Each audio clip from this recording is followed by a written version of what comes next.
Hello my dear friends, hope you are doing great in life. दोस्तों, आज का ये जो ट्रेड था इसमें हम लोगों ने 1:3 कैप्चर किया था। बट उसके पहले मैं आपको दिखा दूं कि जो हमारा पहला ट्रेड था उसमें भैया एसएल हिट हुआ था। ठीक है, यहाँ पे एनालिसिस रॉन्ग था हमारा। ठीक है, इसकी वजह से मार्केट ने हमें रिवॉर्ड किया विद एसएल। उसके बाद वाली ट्रेड ने हमें रिवॉर्ड किया विथ 1:3। तो नॉर्मल हिसाब किताब भी अगर करेंगे, अगर भाई यहाँ पे अगर मैंने 100 रुपये गवाया तो यहाँ मेरे को 300 रुपये आए भी, तो नेट पीएनएल में 200 प्लस। ठीक है, तो एक एग्जाम्पल के तौर पे, तो यहाँ पे मैं बुलिश क्यों था दोस्तों? यहाँ पे मैं बुलिश इसलिए था कि मार्केट की अच्छी ओपनिंग हुई थी। मार्केट इसके ऊपर आया, वैल्यू एरिया हाई के ऊपर सस्टेन किया। यहाँ पे एक अच्छा आईडी कैंडल बनाया था। तो हमारा टारगेट ये था कि 4180 को मार्केट एटलीस्ट टैप करे। ठीक है, but it did not happen.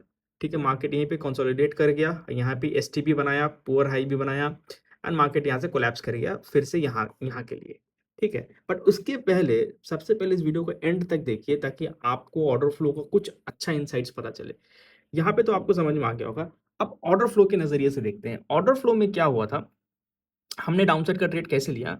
कि यहाँ पे अगर आप देखेंगे तो if you see the closing of the candle, यहाँ देखिए, buyers try two by till here, यहाँ हाई तक बाई कर रहे थे, बट रिस्क रिवॉर्ड देखिए, बायर्स ने कोशिश कितनी की और कहाँ पे जाके क्लोज किए ऑलमोस्ट इसके नीचे।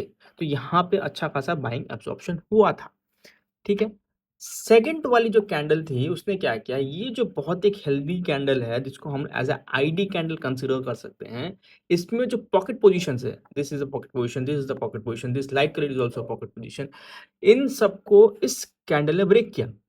ठीक है, ब्रेक करने के बाद यहाँ पे आप स्टोरी को समझते हैं कि ये ब्रेक करने के बावजूद भी ये रेड कैंडल इसके नीचे, ये जो पॉकेट पोजीशन था हमारा डार्क रेड में, इसके नीचे तो भाई क्लोजिंग नहीं दे पाई, है ना, इसके नीचे क्लोजिंग नहीं दे पाई। तो क्या हम यहाँ पे सेलर्स की डिफीट मानेंगे? आइए इसको और थोड़े डेप्थ में समझते हैं। सबसे पहले अगर आप ये देखेंगे कि इस ये जो पर्टिकुलर कैंडल है इसका वॉल्यूम 4.42 के था। ठीक है, उस पर्सपेक्टिव से इस कैंडल का वॉल्यूम अच्छा खासा था, but still it was not able to close below this one. But इसने इन सारे पॉकेट पोजीशंस को तोड़ दिया था। उसके नेक्स्ट कैंडल पे अगर आप देखेंगे, this is a vital candle, क्योंकि ये हमें डिसाइड करेगा कि हमें यहां से ऊपर की ओर निकलना है या फिर नीचे की ओर निकलना है। अगर इस कैंडल के पर्सपेक्टिव से हम स्टडी करें, यू कैन सी इस कैंडल की क्लोजिंग इस पॉकेट पोजीशन के नीचे में है।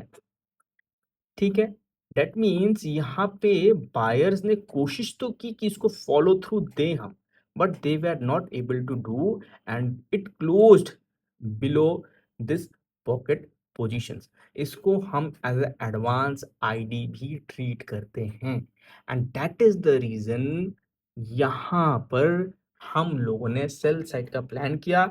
वाई?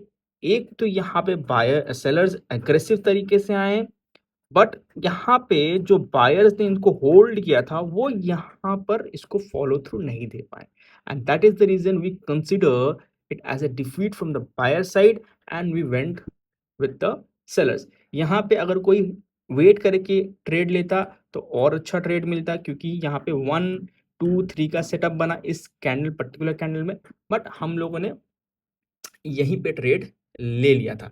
इस कैंडल का वेट नहीं किया, इसी कैंडल में हम लोगों ने एंट्री ले ली थी, और ये इजीली हम लोगों को आप देख सकते हैं कि क्लोज टू 1:3 हमें ये यहाँ पर मिल चुका है। So thank you very much, hope you learn something new.